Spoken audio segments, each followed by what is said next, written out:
Assalamu alaikum. Today we are going to discuss our next topic for the solution of higher order differential equation, and that is variation of parameters. So before that we done the method of undetermined coefficients. Now at the end of this topic you can solve any second order or higher order differential equation by using any of these two methods. So what is in this method? Basically this is a very simple method, but in this method you have to be masters in integration and nothing else. This method can be simple to you if you can solve the integral in a good manner. So let's see what is the algorithm of this basically topic. So basically we are doing this for second order differential equation, and then in our next topic in our next lecture we are going to discuss the third order differential equation or higher order differential equation. So first basically this mechanism is structured for the second order differential equation. तो हमारे पास इसमें क्या है? We are taking the most general form of the non-homogeneous differential equation, which is dy square over p of x and q of xy is equals to f of x. Here p of x means any coefficient of first derivative and q of x any coefficient of the y coefficient, and f of x is the function. So we have basically three steps over here. First, obviously, for any non-homogeneous differential equation, we find the YC, the characteristic equation, and the formula for that and the structure for that is the same as we did for the previous thing. So YC is not a problem. For YP, structure हमारे पास क्या हो रहा है कि हमारे पास जो C1 है, हम इस फंक्शन के अंदर इस फॉर्मूले के अंदर क्या कर देंगे कि जो C1 है उसको हम एक फंक्शन से डिनोट कर देंगे. ठीक है, एक आर्बिट्री कांस्टेंट से हम उसको जो है एक आर्बिट्री कांस्टेंट को आर्बिट्री फंक्शन के अंदर हम ट्रांसफॉर्म कर रहे हैं. तो YP जो हमारा जो ट्रांसफॉर्म हो जाएगा वो क्या हो जाएगा, C1 जो है वो ट्रांसफॉर्म हो जाएगा एक फंक्शन के अंदर, that is U1. Y1 remains Y1 और C2 जो है वो हमारे पास एक आर्बिट्री फंक्शन के अंदर चेंज हो जाएगा, दैट इज़ U2, और Y2 हमारे पास रिमेन Y2 ही रहेगा. इसके बाद अब जो ये U1 और U2 हैं, what actually U1 and U2, that means हमें जो अब हमारा ये YP जो है फाइंड आउट हो चुका है, लेकिन इसके अंदर ये जो आर्बिट्री फंक्शन है U1 और U2 ये अननोन है, इनको हमें फाइंड करना होगा. तो वो U1 और U2 हमारे पास क्या है, U1 और U2 हमारे पास है माई इंटीग्रल ऑफ माइनस. अब ये इस तरह से याद रखें, जब हमारे पास U1 ले रहे हैं तो हम कौन सा फंक्शन ले रहे हैं, Y2 ले रहे हैं. ठीक है, U1 is equals to minus of Y2 over ये W हमारे पास है व्रॉन्स्कियन डिटर्मिनेंट, इसको भी हम डिटेल में डिस्कस करते हैं, into f of x dx. और U2 को फाइंड करने के लिए हमारे पास क्या हो जाएगा, बिल्कुल इसका opposite, that means Y1 over W f of x is equals to dx. ये W क्या चीज़ है, W हमारे पास जो होता है बेसिकली फंक्शन का डिटर्मिनेंट होता है, इसको हम रॉन्स्कियन डिटर्मिनेंट कहते हैं. रॉन्स्कियन मीन्स, इसकी स्पेलिंग मैं यहाँ पे लिख देती हूँ.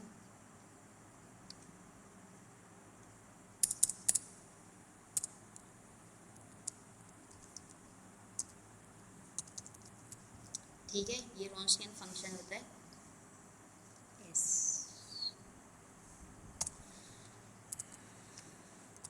अब ये रॉन्स्कियन डिटर्मिनेंट हमारे पास है क्या,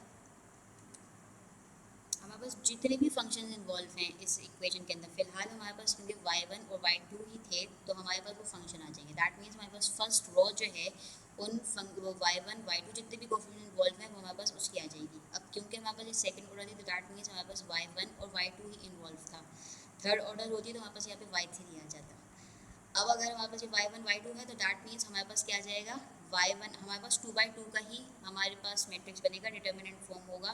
that means Y1 dash and Y2 dash, that means derivative of Y1 and derivative of Y2.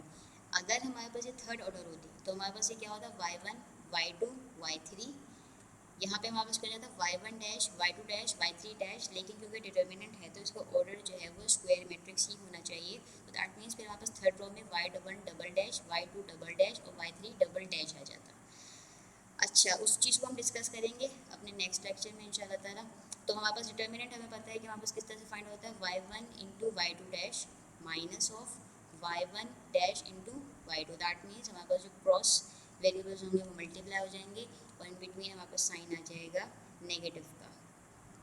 बस हमारे पास जब ये सारी चीज़ें फाइंड हो जाएंगी, हम u1 के अंदर सारी चीज़ें पुट करेंगे, u2 के अंदर सारी चीज़ें पुट करेंगे, तो इसके बाद हम वापस जो हमारे पास ये u1 और u2 है इस पर्टिकुलर फॉर्म के अंदर पुट कर देंगे और इस तरह से हमारे पास y भी फाइंड आउट हो जाएगा। तो ये हमारे पास सिंपल मेथड है वेरिएशन ऑफ पैरामीटर्स का। तो अभी हम एक क्वेश्चन देख लेते हैं वेरिएशन ऑफ पैरामीटर्स का। अब हमारे पास एक क्वेश्चन है y double dash plus dash is equals to tangent x sec x।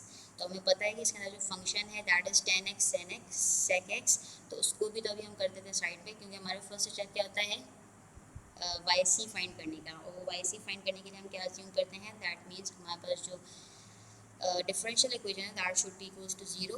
तो Y double dash plus Y is equals to zero, और फिर ये प्रोसेस करके हमारे पास जो है वो, क्योंकि फिर y lambda square equals to -1 आया, लेमडा हमारे पास इमेजिनरी नंबर आ गया, तो दैट मीन्स हम केस 3 हमारे पास अप्लाई हुआ, क्योंकि यहाँ पे रियल पार्ट नहीं है, तो दैट मीन्स ई की पावर जो थी वो हमारे पास क्या होते हैं यहाँ पे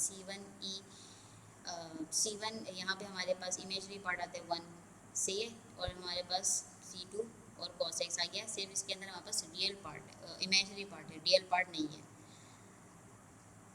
स्टेप 2 में हम क्या करेंगे, हमारे पास YP फॉर्म हो गया, YP अब हमारे पास किस तरह से फॉर्म हो गया, C1 को हमने ट्रांसफॉर्म कर दिया इंटू U1, C2 ट्रांसफॉर्म हो गया इंटू U2, सही है, और साइन एक्स हमारे पास एज इट इज़ आ गया, कॉस एक्स हमारे पास हमारे यहाँ पे एज इट इज़ आ गया। इसके बाद हम फर्स्ट स्टेप क्या कर लेते हैं, हम रॉन्स्कियन हम मेथड वो रॉन्स्कियन के थ्रू जो है वो हम पहले W की वैल्यू को फाइंड कर लेते हैं। दैट मीन्स क्योंकि हमारे पास C1 C2 ही है, यानी Y1 Y2 ही इन्वॉल्व है, ये Y1 and this is Y2, ठीक है। तो अब हमारे पास इसमें क्या हो जाएगा, W हमारे पास क्या हो जाएगा C1 Y1 Y2 और हमारे पास Y1 डैश Y2 डैश। तो अगर हमारे पास C1 है हमारे पास sin x, तो इसका डेरिवेटिव हमारे पास क्या हो जाएगा cos x। इस तरह से Y2 हमारे पास जैसे कि था cos x, तो Y2 डैश हमारे पास हो जाएगा माइनस sin x। तो इसको आप पुट जब हम करेंगे दैट मीन्स ये हमारे पास क्या आ गया Y1, ये हमारे पास हो गया Y2, this is Y1 dash and this is Y2 dash. और जब हम इसका डिटर्मिनेंट फाइंड करेंगे that means sine into sine minus sine square, और कॉस इंटू कॉस, यहाँ पे कॉस स्क्वायर आ गया, इन बिटवीन हमारे पास नेगेटिव साइन आता है, नेगेटिव का साइन कॉमन आ गया, तो हमारे पास cos sine X square plus cos X square X which is an identity which is equals to 1। तो हमारा रॉन्स्कियन जो है वो इक्वल्स टू आ गया -1 के। इसी तरह से जब हमारे पास W आ गया तो हम फ़ौरन से U1 एंड U2 को फाइंड आउट कर सकते हैं। तो U1 का हमारा क्या फॉर्मूला था, integral of -y2 over W f of x dx। तो y2 हमारे पास जो था वो क्या था cos x, हमने यहाँ पे माइनस का साइन और पहले से था cos x, W -1, फंक्शन हमारे पास क्या गिवन था tan x sec x, and यहाँ पे हमारे पास आ जाएगा dx, सही है। नेगेटिव से नेगेटिव साइन कैंसिल हो गए। अब हमारे पास यहाँ पे नज़र आ रहा है cos tan sec x, तो बेहतर ये होगा कि हम इनको जो है वो सिंप्लीफाइड फॉर्म के अंदर ट्रांसफॉर्म कर दें, sec को और tan को। तो हमारे पास tan जो होता है वो किसके इक्वल होता है sin x over cos x, into sec हमारे पास किसको होता है 1 ओवर cos x के। तो cos से हमारे पास cos कैंसिल आउट हो गया, बचा क्या हमारे पास tan x, तो tan x का डेरिवेटिव हमारे पास क्या होता है ln sec x। तो हमारे पास की वैल्यू u1 की तो आ गई। अब हमें क्या काम करना है U2 के लिए,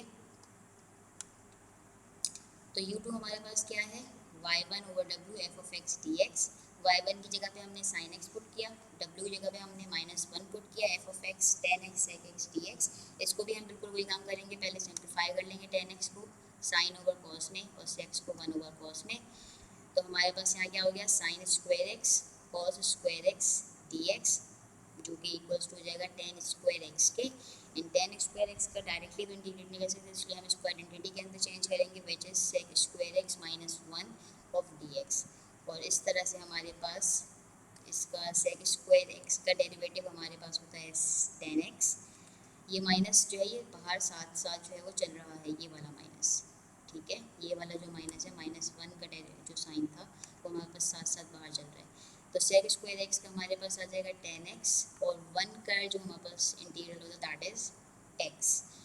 तो ये माइनस को साइन को जब हम अप्लाई करेंगे तो हमारे पास W2 जो है वो क्या हो जाएगा x plus 10x, x minus 10x हो गया।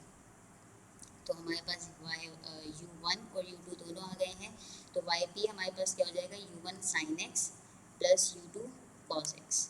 इस तरह से हमारा जो yp बन जाएगा, हम u1 की जगह पे u1 की वैल्यू और u2 की जगह पे u2 की वैल्यू डाल देंगे तो हमारे पास ये yp फॉर्म हो गया।